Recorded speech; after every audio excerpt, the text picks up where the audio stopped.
Good afternoon, everyone listening in Australia. Good evening to everyone listening in the US, and welcome everyone listening from across the world. For those of you that are listening live on Facebook, LinkedIn, YouTube, or Twitch, we have Payo ready and waiting to send you any links about anything that Amanda and I talk about on the show today. And a reminder too that you can catch the replays of any of these shows on Binge TV USA, Hero Go TV USA, and on the Toni TV channel app on all LG, Roku, and Samsung smart TVs across the planet. And the links for those connections will be in your chat box as we speak. Now, let me tell you about our beautiful guest today, Amanda Karpeles, whose interview is titled Our New Approach to Communication, Breaking Down Barriers. Now, Amanda is the youngest of 5. She was born in Zimbabwe. Her family left during the Civil War in the late 70s following death threats to the family due to her father's high profile position. They've moved firstly to New Zealand and then, how lucky are we, to Australia when she was a child. Her father died when she was 16, and Amanda has always had to be independent. She worked in onion factories, the graveyard shifts to fund a university study, and has always valued and enjoyed opportunities to travel and study, and enjoys loving life that is inspired and innovative around her and her experiences. She has a 13-year-old son who is wise beyond his age, and Amanda comes to us from Brisbane, and she's a Brisbane-based entrepreneur who's developed an emergency communication platform that offers an agile solution to the dynamic risks of remote and isolated work situations. Her focus is upon elevating safety, performance, bringing safety and safety communication to the front line. Amanda has extensive legal, business, and finance management experience spanning 20 years. And she has had her own legal practice and has been a partner in a national legal firm. During her tenure, she acted for small and large enterprises and individuals in all areas of injury law, from the Magistrates Court to the High Court of Australia. She's forensically examined over 4,000 workplace injuries in conjunction with the experts to identify the legal culpability around workplace accidents and due to workplace prosecutions, coronial inquiries, and workers' compensation liability. In 2008, co-founders Amanda and Ash Rania joined together to develop digital solutions that would enable organisations to take rapid, relevant safety action in a crisis or emergency and reduce the risk associated with people working in remote and dynamic locations. Safety Tag was developed based on extensive workplace health and safety, occupational health and safety research and insights, 20 years of legal practice in workplace health and safety, and 20 years experience developing easy-to-use technology solutions that drive efficiency in operations. Amanda seeks to disrupt what is meant to be safe. Now, I thought I'd start today with Amanda with some quick statistics around workplace accidents. And I'm wondering if the audience realises that just in Australia alone, this year, 84 Australian workers have been killed at work. In 2020, 182 were killed at work, and in 2019, 183 were killed. The total cost to workers and the community of workplace accidents is $61.8 billion. And we have some interesting facts that I will get Payo to pop into the chat box for you around the balance of male employees, their age groups, their mechanisms. And interestingly, over 5,000 Americans lost their lives in 2018 due to workplace injuries. So that is the start of the topic, our topic today. Amanda, welcome to Radio Toni Everyday Business. I'm delighted to have you here today. I want to start with a little bit about you and your story. Welcome to the show, Amanda. Thank you very much, Toni. So, that initial journey from South Africa to New Zealand and Australia must have been monumental as a young child. Yeah, look, I was pretty young. Being the youngest of five, I probably wasn't really subjected to most of the stress that was going on, but certainly the ability to leave Zimbabwe in those days was becoming increasingly difficult. My family had had death threats made against them, and so my father had made the decision to leave. He suffered from cancer at the time, and so there was a discussion about whether we would, move to somewhere else in Africa or whether we would go back to the UK. My mum was born in England, and eventually a decision was made to come to New Zealand. Leaving Zimbabwe was very, very difficult. We had a boat planned. We had all of our belongings on the boat, and at the last moment, the boat was commissioned for alternate purposes, and we lost our passage. So my father had to drive down to Pretoria to try and change the plans at the last minute to try and get us on a flight. We had to collect all our belongings and send them a different way. And, my mum and 5 kids turned up at the airport at the last minute trying to get on a flight to New Zealand. And at that time, my father hadn't turned up and my mum was trying to delay the flight. And they were trying to get us to leave. And mum was like, I'm not going to get on that plane till my husband's here. And luckily he arrived at the last moment. Wow. I think one of the most difficult things at the time was just a sense of not really belonging anywhere. We'd left this country that we really loved. I loved Zimbabwe. Dad loved Zimbabwe. Yes. And, he died when I was 16 and he never went back. He really wanted to, but he never made it back. Partly because he was just scared that it had changed so much and he wouldn't be welcomed.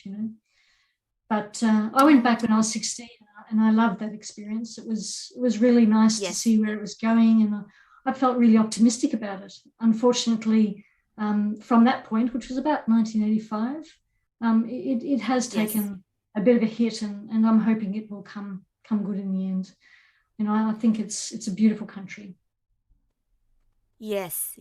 So essentially, it's still not really safe, is what you're saying, Amanda? Yeah, no, it's not. And unfortunately, it's not safe for all of the different communities that live there. It doesn't matter, who you are, what race or creed. It's really just such a state of flux at the moment. And, really it needs a strong leader to pull it all back together. Another Nelson Mandela would be nice, but unfortunately we haven't got that at the moment. So yeah.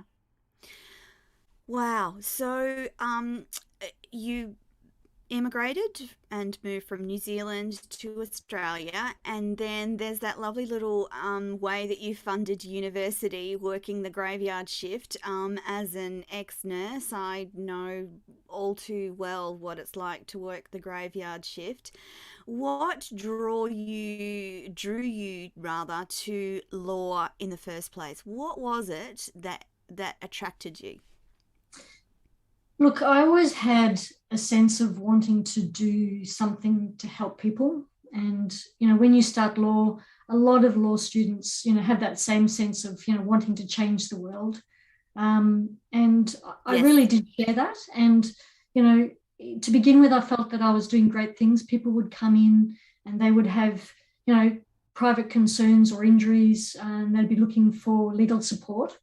But over time, I just became really quite jaded with the whole legal process. I found that really what happened was people got caught up in fights. And, the longer the fight went, the more money the lawyers got paid.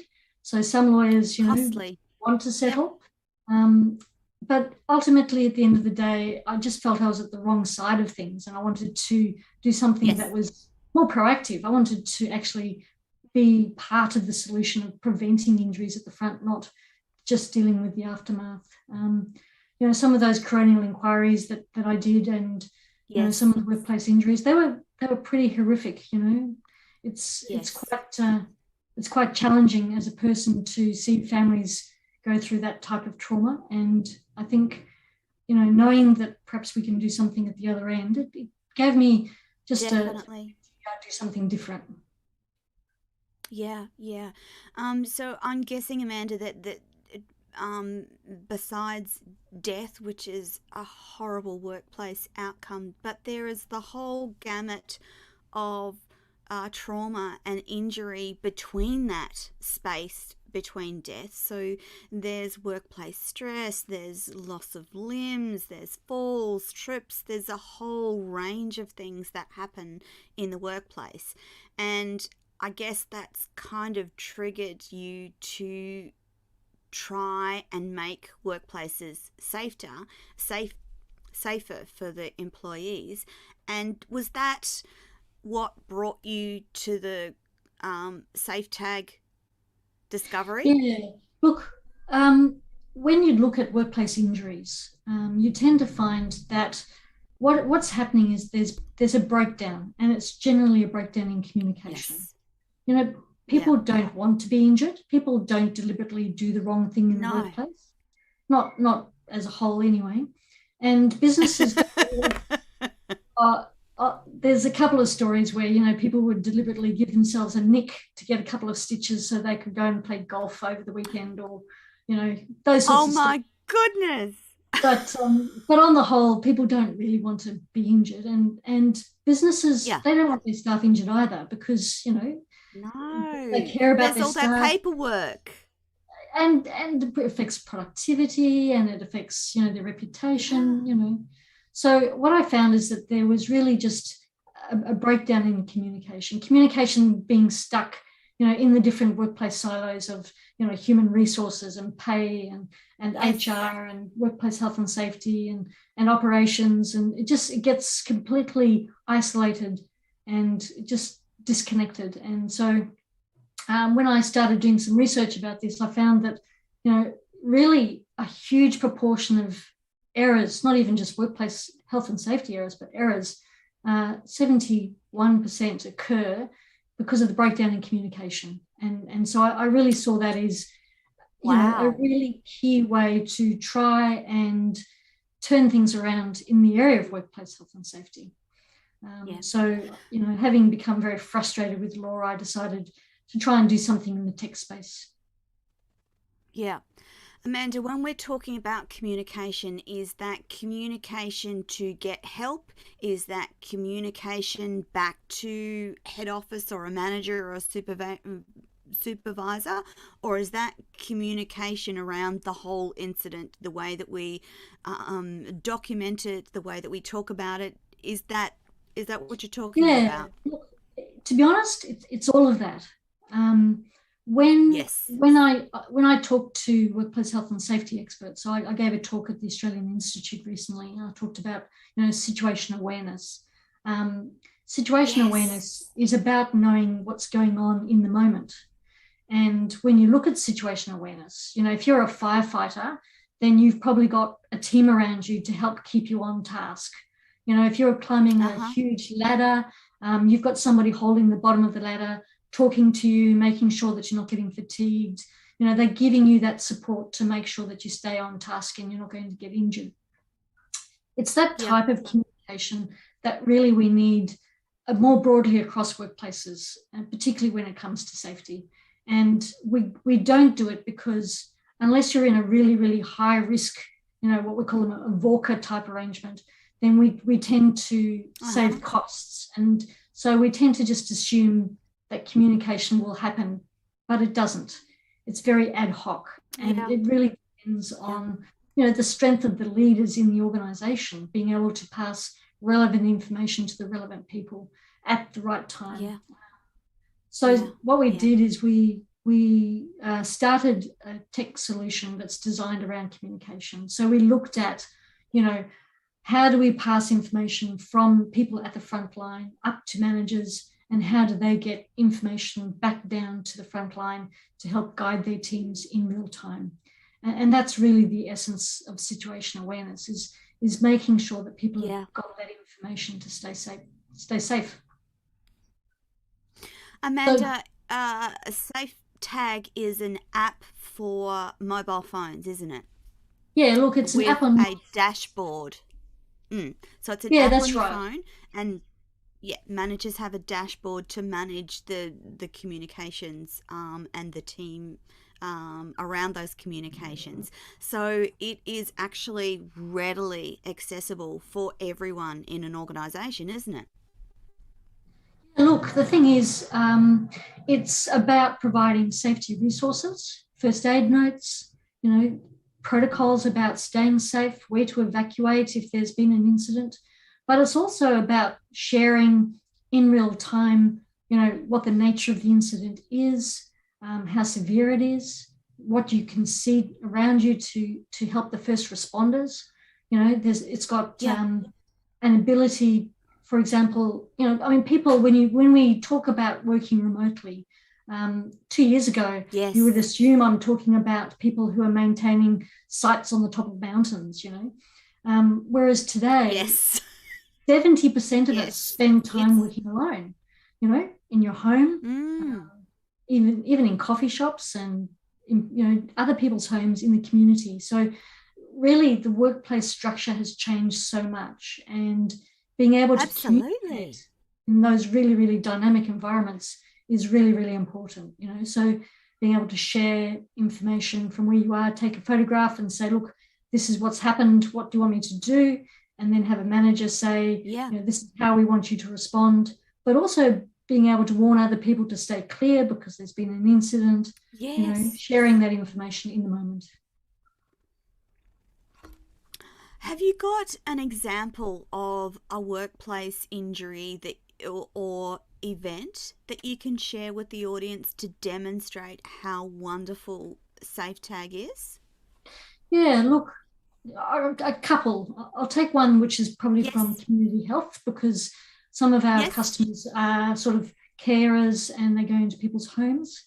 One of our customers mentioned that she had been working, and this is before she became a customer, she'd been working with a dementia patient, and she'd gone out onto this deck in order to hang some clothes and just hang out some washing for this lady, just to give her a bit of a hand. She was only expecting to be there for 5 minutes, and she slipped on the tiles and she broke her leg. And the door was a heavy glass sliding door, and she couldn't open it. And so she was stuck on this balcony trying to communicate with the lady inside, and her customer has dementia just didn't understand what was going on, and really just didn't respond or open the door or call the police or the ambulance or anything. So it took her a long time to open the door and to be able to get to her phone to be able to raise the alert. So SafeTag has self-monitoring timers. So, if you've checked in for a 10-minute activity, people know what the activity is. They know where you are. And when you don't tap in, they get an alert to say you haven't tapped in. And that allows them to come and help you, So that's one example. Definitely. Another example is in the maintenance space. We had another customer who is now using our software, had a team that would go onto a site to do some maintenance work. And when they arrived at the site, there'd been evidence of some tampering of the front gate. And so they phoned that in, and then they went inside to check. And the person was still on the site, and he was pretending to be an employee of Telstra, I think it was in those days. And he was, trying to bluff his way through, but he was there to steal some of the equipment. And very quickly they understood that. And so they pretended to believe his story, and then they tried to leave and this guy chased them, Quietly. and it actually ended up in them, having to phone the police and the police coming, and this guy being in a shoot off with the police. So again, things can change quite rapidly in a situation where you just don't know what you're expecting. And so now they Yeah. use SafeTag in order to set, just follow me timers for those first few moments when they arrive, so that if Yeah. something goes south or pear-shaped, then their teams know exactly where they are and they can offer some assistance. Definitely. Amanda, how are businesses communicating or staying in touch with their staff at the moment when they haven't got a product like SafeTag? Yeah, look, it's a real mismatch of options. In the carer space, a lot of businesses are still using whiteboards. As you walk out of the office, you write on the whiteboard where you're going and a time you expect to be back. And at the end of the day, if you haven't come back and rubbed your name off, somebody might try and give you a call. Then, And sometimes they assume ooh, you just forgot or you couldn't be bothered because it was late and you just went straight home. It requires you to come back to the yeah, office to check in, or to phone and get somebody else to wipe it off. So yeah, using SafeTag allows that sort of scheduling to be automated. The other thing is calendars. A lot of businesses will use calendars. yes, mm-hmm. I might use a calendar. Oh, you know where I am, it's in my calendar. But you might go to, say you're a real estate agent, you might go to do an inspection, Yes, but they're not ready for you. So you might go and do something else first and then come back. Because you've just changed your day yeah, around, you may not have changed your calendar. Well, you arrive, something goes wrong, people actually think you're somewhere mm, else. And so if they're going to be yeah, phoning the police or looking for you, they're actually going to be looking in the wrong location. So in the again, wrong that's place. allows you to be flexible. Yeah. Yeah. Yeah, yeah. Amanda, what sort of expectations do businesses have around keeping their staff safe? Look, again, it's a real mixture. There are people who take Mm. safety of their staff very seriously. And so they would be Yes. speaking to them on the phone. They would call and say, look, I'm just going into this house and I'll be out in an hour. They would record that on a spreadsheet. When they come out, they would phone and check in. If they don't phone, they would phone them directly. So there are some very tightly controlled processes. But they're still subject to the same human errors that occur. Someone goes to lunch and they Yes. haven't managed to get Yes. in contact with you. Sometimes they don't think anything's gone wrong, so they just go to lunch anyway. So Yeah. it's a really tricky situation. There is often a focus on the activity rather than the person, you know, knowing that the work's being Right. done, perhaps they're just running late and just ignoring it. So there are some inconsistencies when it comes to the pull of efficiencies around getting the job done and keeping people Yeah. on task and keeping people safe, and it's that disconnect Yeah. that wastes time and costs money. Costs money. As we said at the beginning of the show, it costs billions, which Oh when I was researching for the show, I was just gobsmacked that there was that much money essentially tied up with people not being safe or not being safe in their work environment. I was astonished. So that's why I was looking forward to talking about those statistics. In terms of technology, are businesses readily accepting the advancements in technology? Because there's some wonderful tools for business out there now, and particularly SafeTag for keeping their staff safe. Are businesses readily accepting technology, Amanda? look, again, I think there's a really broad cross section. I think smaller businesses are worried that the cost is going to be prohibitive.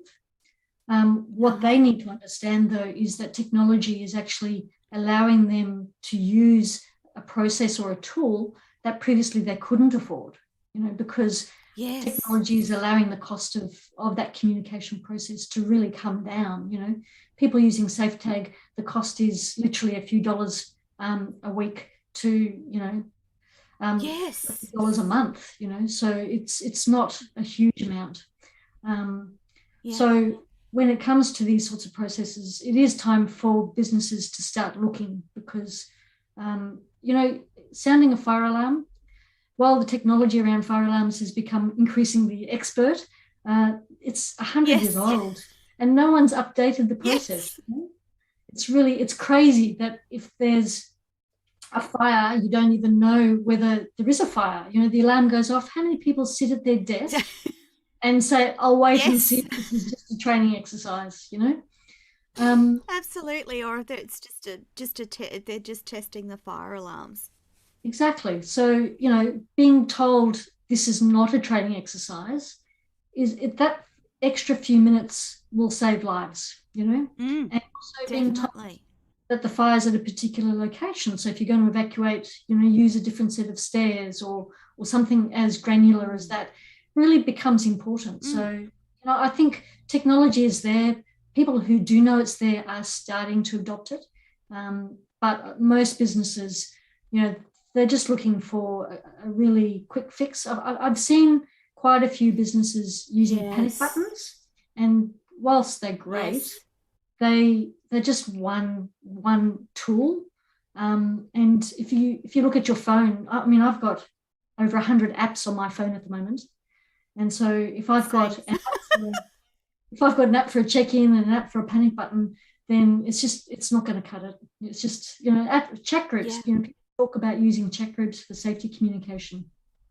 If there's an incident, within a few moments, you've got 300 or 400 messages put into that chat group.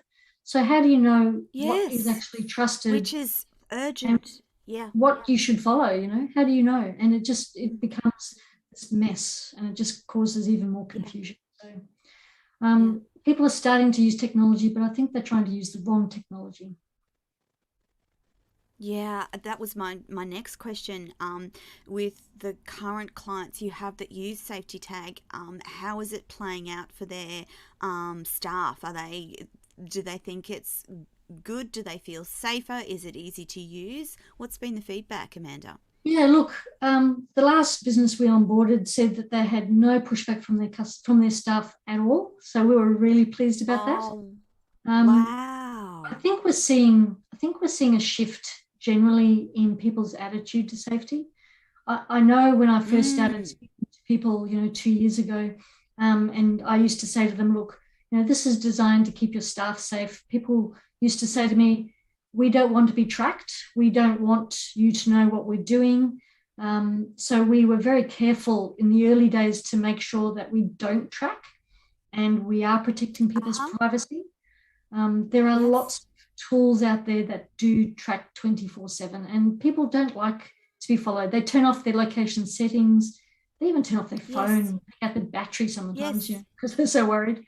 Yes. So, we focus on trust and trying to get people to understand and know what's being shared, when and why. And I think we're Yeah. overcoming those barriers now. Um, Mm. Once upon a time, people used to take safety processes as a way of saying, you don't trust me to do the right thing, or Yeah, I and don't need this that's because not. I'm an expert already. And what they don't realize Mm. that part of being professional is using the tools around you. And this is just another one of those tools. Definitely. And conversely, if you're a paid worker, not only does the employer have responsibilities, but conversely, the employee has certain responsibilities. So, the whole idea that you should be untrackable whilst in paid employment is kind of a bit, you're actually being paid as an employee. If the employer wants to use SafeTag to keep you safe, then there shouldn't be an issue because it's not about tracking; it's about safety, and Yeah, that's the look, it's message. funny. I mean, in Mm. my generation, we grew up not admitting risk or fault. And it was very Yes, much you had to be tough to survive. And I think that type of mantra, it's a very Australian philosophy. It's also a very it US is. philosophy where, you're a wuss or you're a you're weak if you ask for help. And that type of mantra is slowly changing in the workplace. People are now saying, actually, it's my right to be safe, and it's an entitlement for me Absolutely. to be supported. And we're seeing quite a really important psychological shift to people's attitudes to safety. And I think that's a great thing. I think That's that, that is. yeah, Yeah. I think that will Um allow people to listen and to follow yeah. safety processes more, and it'll lead to quite a lot of safety improvements, I think. Yeah, because any death at work is a horrible, horrible thing. And it would be wonderful to know that we were so safe at work that we had no deaths. But the gap between that happening is about making sure that people are safe as safe as they can possibly be, because we can't negate uh, life. We can't negate things that we have no control over. So those things will still happen, but if we could reduce those numbers and if we could reduce that impact, wouldn't that be a wonderful world? Oh, it would. And, I believe a lot of this would be quite readily achievable. I think, Yes. you know, a lot of people, when they go to work, they just think about getting the job done as quickly as possible. And I Mm. think that mindset needs to change. There's so many injuries or incidents that I've been involved in where several things have gone wrong at the same time to actually cause the Yes. death, right?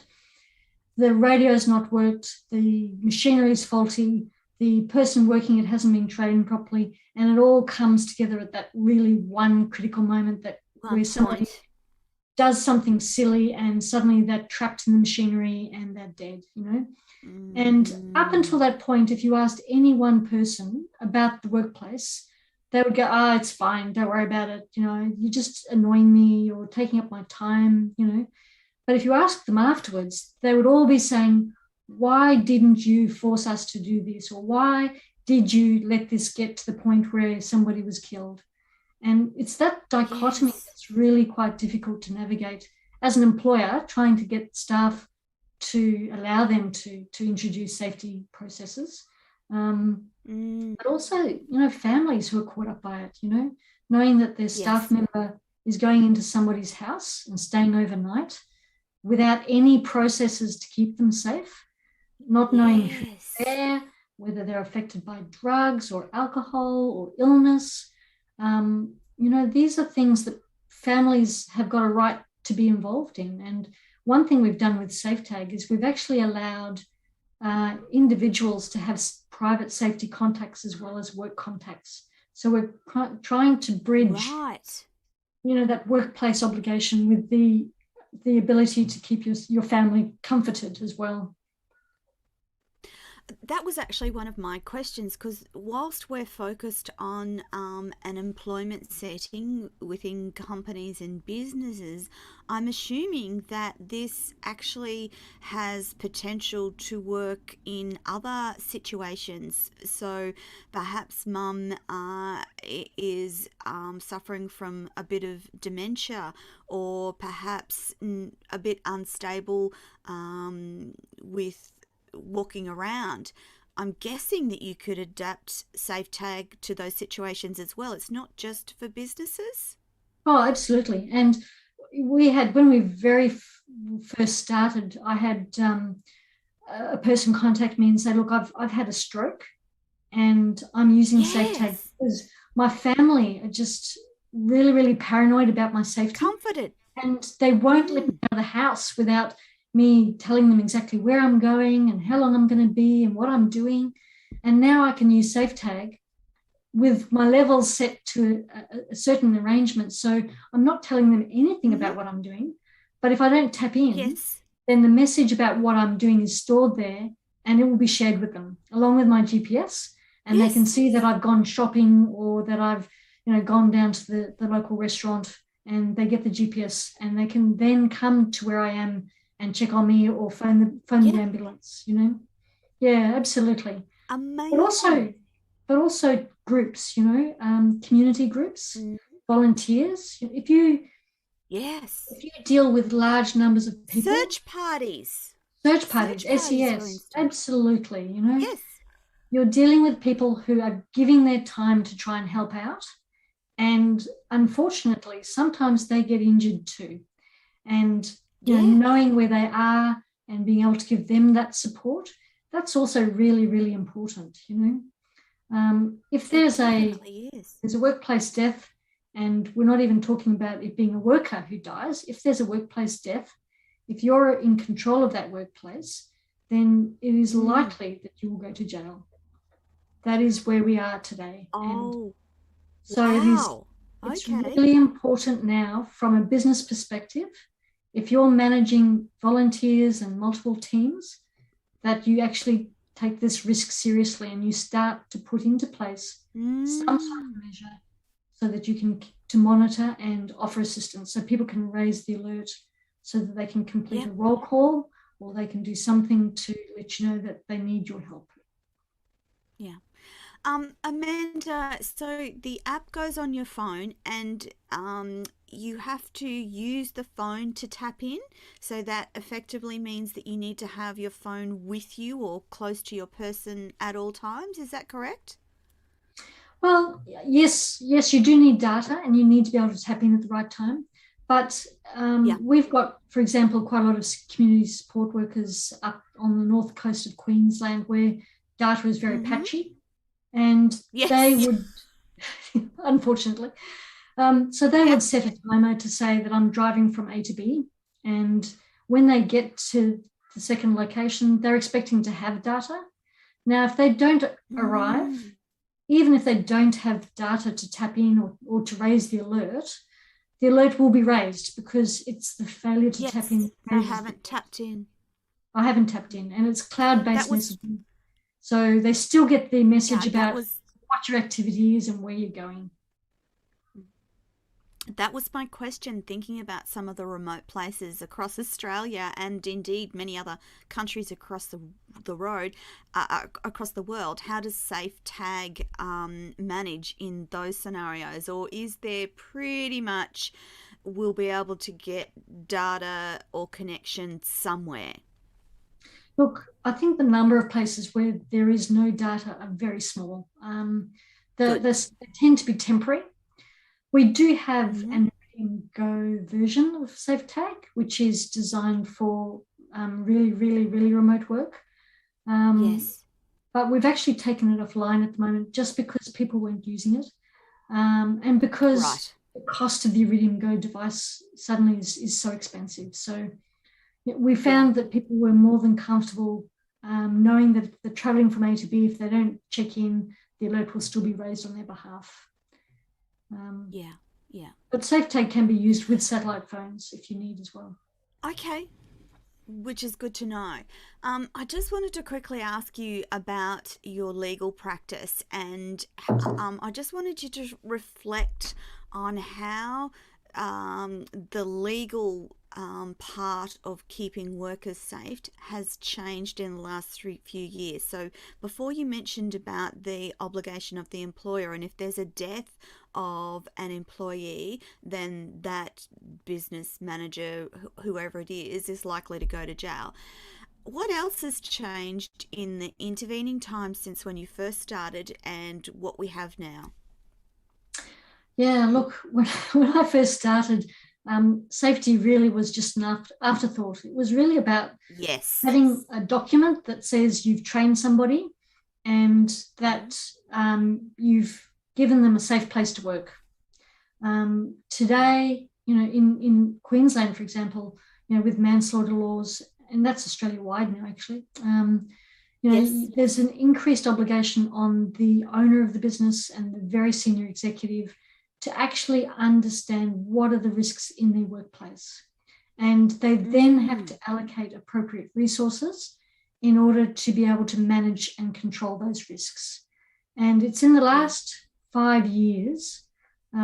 2011 saw quite a significant shift with new legislation coming in around workplace health and safety. But it's really been in the Yeah. last 5 years, and particularly with COVID, where people have suddenly Yeah. realized that this is actually really important. When COVID hit in Australia, the Division of Workplace Health and Safety in Victoria made an announcement that they were investigating the Victorian government for breaches of workplace health and safety around the deaths of some nurses that happened in New South Wales. Yes. Now, nothing really will come of that, but what it did was highlight the importance of every workplace to now look at the risks that COVID places to their staff in their workplace. Definitely. And in New South Wales, they introduced legislation that allowed nurses who contract COVID to have the presumption that it occurred because of their work in a without workplace. Absolutely. And the stress of having to prove that. But that's New South Wales alone. The rest of Australia hasn't done that, and most countries certainly hasn't done that. So, it's really important, personally, if you're going to go to work, that you understand the risks that are in that workplace, and you make sure, talk with your business about making sure that they're actually doing something about it to keep you safe. Definitely. Amanda, I wanted to also talk about some of your plans for the future. And I know that one of your long-term goals is to see a personalised approach to the elevation of safety performance, and that it's integrated across work and public and private spaces. What else is going to go on in the life of Amanda Karpeles? Oh, look, I've got an 11-year-old son, and so I would like to see him become part of a business that really is trying to make a difference in the world rather than, just taking. I would love to see SafeTag be part of, wearable technology, be part of, people who, are communicating with each other about social things, so that, for example, you can connect to calendars and you can connect to chat groups, and knowing that artificial intelligence is checking, where those things are going, and making sure you're not being hacked, and making sure that you have the ability to tie down your immediate contacts, so that your mum, who might be vulnerable to listening to SMSs that come in, won't click on one incidentally. I think that safety has to be part of our every part of our lives, not just really just work. When you leave the workplace, people take their hat off and hang it up. I mean, I've done it myself. How many times have I climbed up on the roof to clean out the leaves out of the gutters? And I haven't strictly adhered to a safe process. I've used a rusty old ladder, and I probably even haven't checked it before I've climbed, So it's about making safety that's just incidental with everyday living, automating activity, check-ins, being able to know that, if I haven't tapped in one day, that somebody in my community will know, and they'll come and check on me. And check. Yeah, I know. I had an accident many years ago and badly fractured smashed my wrist whilst in the middle of a paddock in the middle of nowhere. And I had to to crawl from where I was right up to the shed where my phone was. And I was actually thinking about that incident this morning before I jumped on the show to talk to you, and thinking, now I wonder if that would have been if I'd had something on my phone that would have said, okay, I'm going down to water such and such, I'll be an hour. Had I not had something happened, then my family would have known to, oh, okay, what's going on? She hasn't tapped in. It's about making sure that even everyday people are safe. People perhaps, delivering parcels or driving from one place to the next. There's lots and lots of applications for SafeTag across not just business, but everyday life. Yeah, look, that's true. And, I think particularly for families, if you've got kids that are growing up, and they start clubbing or Yeah. start traveling, or Yes. they're in a different state and you're in lockdown in a different state and you can't get there. Just Yeah. knowing that Yeah. if something were to happen, they've got the ability to raise an alert. Um, I was Mm. talking to a guy from Telstra about 12 months ago about the triple O process Mm. in Australia. So Yes. what I didn't realize is Yes. when you phone triple O, you have to actually be able to navigate that initial phone call. Correct. You need to be able to either tap Correct. buttons. They'll ask you questions. Do you want fire, Mm. ambulance, or Police. police? That's And if right. you can't follow those prompts, you will If you go into an can't, automated pattern. You go into an automated software yes. where they'll ask you a couple Yes. more times, and if you can't navigate through that process, it will disconnect. I And so you know. That's may scary. actually never be able to raise an alert. And there are plenty of Mm. situations. My sister was bitten by a dog. She was living in Peru at the time, Yes. phoned 10 people Mm-hmm. to try and come and help her, and she couldn't speak because she was in shock. It was quite a severe Oh, wound on her lower yes. leg. The dog was still there. Yes. She had a dog that had fended it off. She phoned 10 people. As soon as they answered, she hung up. She phoned the next one, she hung up. She phoned the next one, and so on. The only way they found her is because literally they took to the streets and walked around looking for her. Now, if she'd Oh had my safe tag, goodness. A, they would have known she was walking the dog. B, they would have had her GPS to know exactly where she was. And C, she would have been able Yes. to press a button to say exactly what was going on. Yeah. So it's about that convenience. Yes, I was just thinking in terms of domestic violence, its ability to keep women and children safer. Have you had many applications from that perspective, Amanda?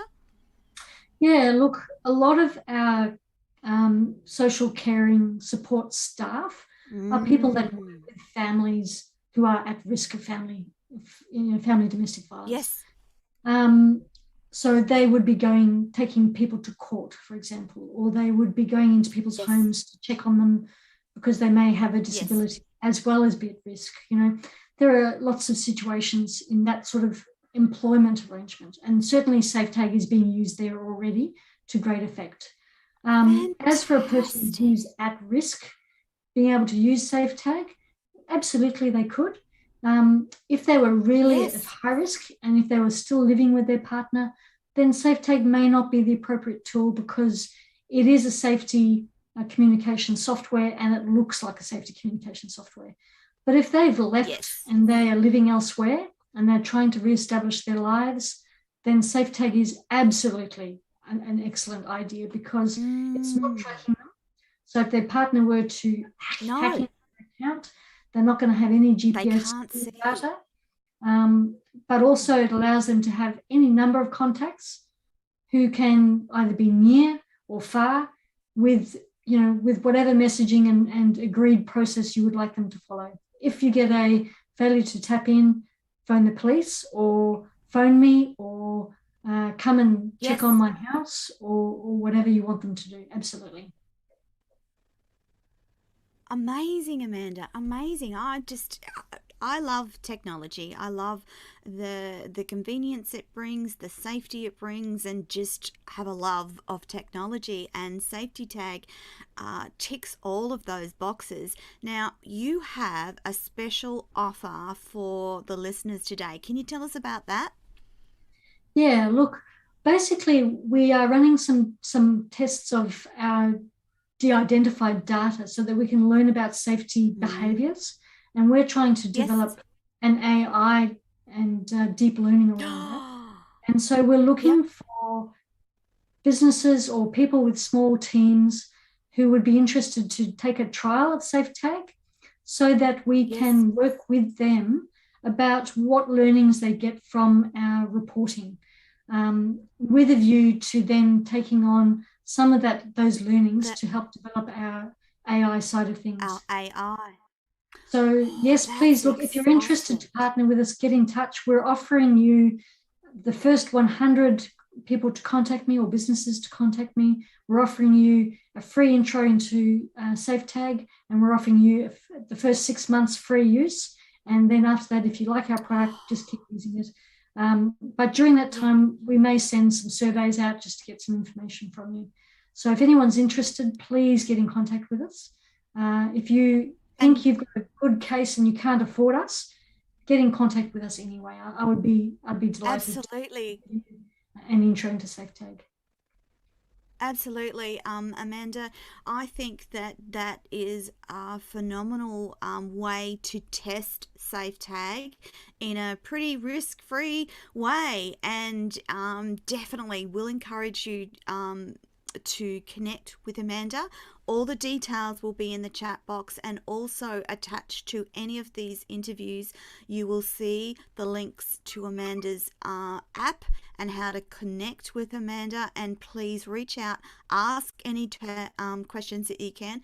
We'll also include the website. The website is very easy to follow, has heaps of information on it. And for those of you that are interested in perhaps keeping a loved one a bit safer, I encourage you to reach out and chat to Amanda about the application in those situations, but particularly for business. If you've got rural, remote workers or workers that you want to make sure they are safe, either traveling or going to someone's place, then I encourage you to get in contact with Amanda and the team about SafeTag and make sure that they're safe from now on. Amanda, what else besides the AI do you have planned? And I love the idea that you've already thought about the AI and how the AI might be incorporated. And my understanding is that the AI needs uh, some parameters with which to learn more. So that's why you're asking for people to join, the 100 people to join, because the AI needs that information and data to develop its learning. That's exactly right. So, look, what we're doing is we're trying to integrate SafeTag into a number of different processes. So, we're connecting SafeTag to calendars, to scheduling Oh, software, wow. to payroll and HR software, so that it can be Yeah. used for time recording for payment to customers.